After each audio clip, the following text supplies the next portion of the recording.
Ayan. Isla Amara. Ito yung swimming pool. Ito yung business ni Catherine at saka ni Piolo Pascual. Fully book naman daw sila palagi. Ito yung swimming pool, oh.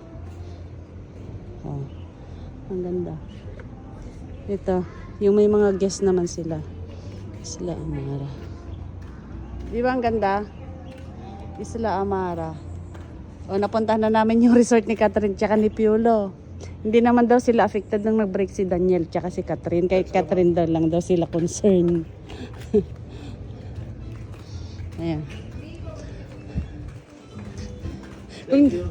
Kung dito pala tayo nag-check-in na. Sige. Bukas na lang tayo mag-buffet. Fully book na, a la carte lang pala sila eh. Si ano? Si Karen Davila. Si Catherine. Si Piolo, syempre. Sige, bye. See you.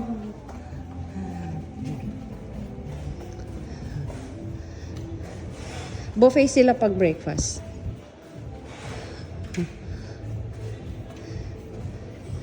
Di napuntahan na natin yung restaurant ni Catherine tsaka ni Piolo. Dito naman tayo ngayon. May nagpupul doon na bata. Batang dambuhalang damulag. Ang ganda, oh. Swerte-swerte naman. Ang galing ni Catherine tsaka ni Piolo, no? Ang galing. Ang galing din natin dahil napuntahan natin yung restaurant nila. Nang libre. Nang libre. Ang gastos lang namin ay kung may gusto kaming kainin. Tsaka yung mga gala-gala escapades. Si Josh, oh, di ba? May nagbigay pa ng pearl kay Josh. Josh, say thank you sa sponsor mo ng kwintas mong mahabagin. Say thank you sa kwintas mo. What's up, guys? What's up, guys? Let's go. Let's go. Bye. Dito na tayo. Thank you. Kumusta mo kami kay Catherine?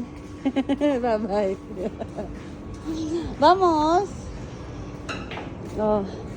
Ang ganda naman ng place na kasi talaga. Tingnan nyo kung nasaan. Ayan, oh. Isla Amara. Ayan si Josh. Isla Amara ni Catherine at saka ni Piolo Pascual. Bye, ang ganda.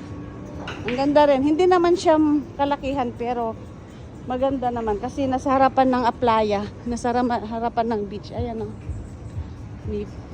May mga more on woods. Ayan siya, tap. Ayan. Ayan siya. Ayan mismo. Babay na muna at maglakad-lakad daw kami.